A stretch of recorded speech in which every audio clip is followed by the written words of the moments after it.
Hello, Younger Old here, and welcome to my channel. Today I'm going to talk about the ups and the downs of group riding, and of course keeping it safe. Stay tuned and watch the intro.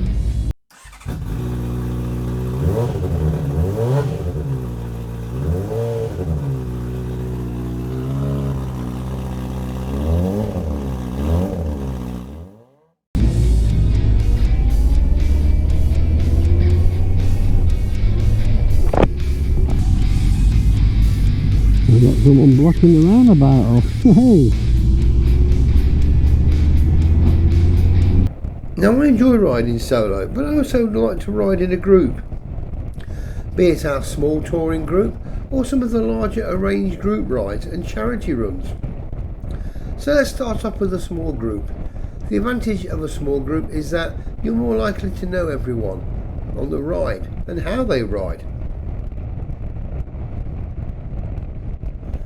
I prefer the small friendly group, as we all tend to ride around the same speed and have the confidence in each other's riding abilities. We tend to have a leader, usually the rider who's actually planned the ride out, and a tail end Charlie who stays at the rear and everyone else rides in between. The tail end Charlie needs to be a rider who has the ability to catch the rest of the group where needed, as roundabouts, traffics, etc. can separate them by a good distance. They also need to be sure of the route. Usually the route is pre-planned by the leader of the day and everyone knows the route and planned stops, so there's little chance of any riders getting lost. Yeah, even me. Recently I took part in the ride to Diddley Squat. Check my video out on that, and there was about 25 plus bikes turned up at the starting point. There was a right mixture of bikes there. There were no rules, just everyone set off for the ride. Soon the sports bike riders were overtaking everything and making their own way to the front. We rode down the Fossway, which is a straightforward road, but at one very busy roundabout I had to stop with half the group behind me. The riders that were in front of me sped off and were soon out of sight.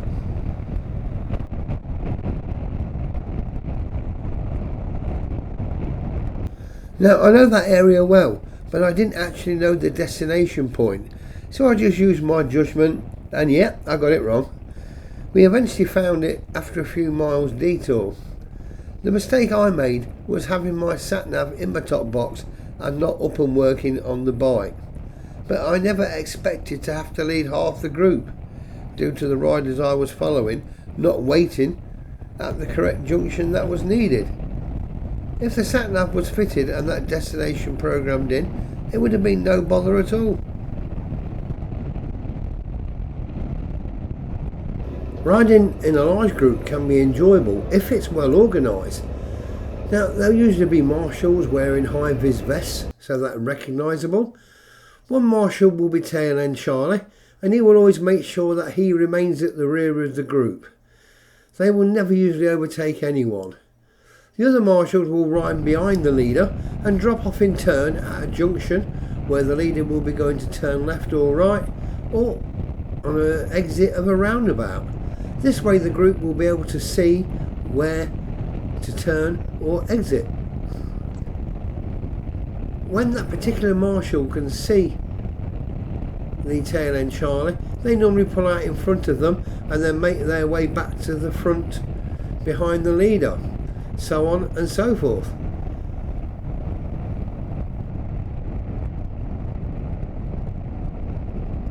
Always keep an eye on your mirrors, as your marshals may come by you at a fair pace, as they've got to return to the front, which is not easy in a large group.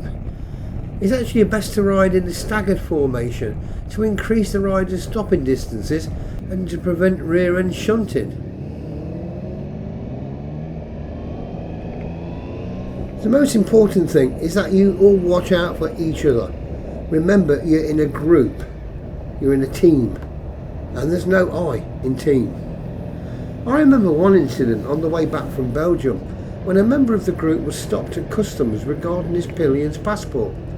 The rest of us went onto the car park to wait for them, as it was a while before our train was due to leave. from Calais back to the UK. We were called to get on the train, which we did, and still no sign of the missing member. But a stop had been pre-arranged back in the UK, just after exiting the train. So, okay, we'll wait for them there. Well, we waited and we waited, assuming something was wrong in Calais. The group leader said that he would continue to wait at the pre-planned stop. Another rider and myself volunteered to stop with them. The rest of the group was advised that they should continue their ride home. All of a sudden, the missing member appeared from the cafe, saying he'd just had a nice lunch. He'd been there ages. It turned out they were only in the passport office a few minutes, and they were then offered a place on an earlier train back, and they just took it. They didn't bother to let us know. They just left us in the car park back at Calais terminal. He didn't answer his phone from lots of calls from us, as his phone was locked up in the top box.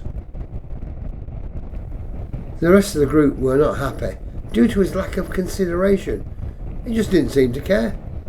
That was the last time he joined us for a ride, and you know what? That were fine by us. You don't want people either that selfish or stupid out on a long ride with you. So I hope you found this content interesting about group riding, and if you've never had a go, yeah, give it a try. You might like it.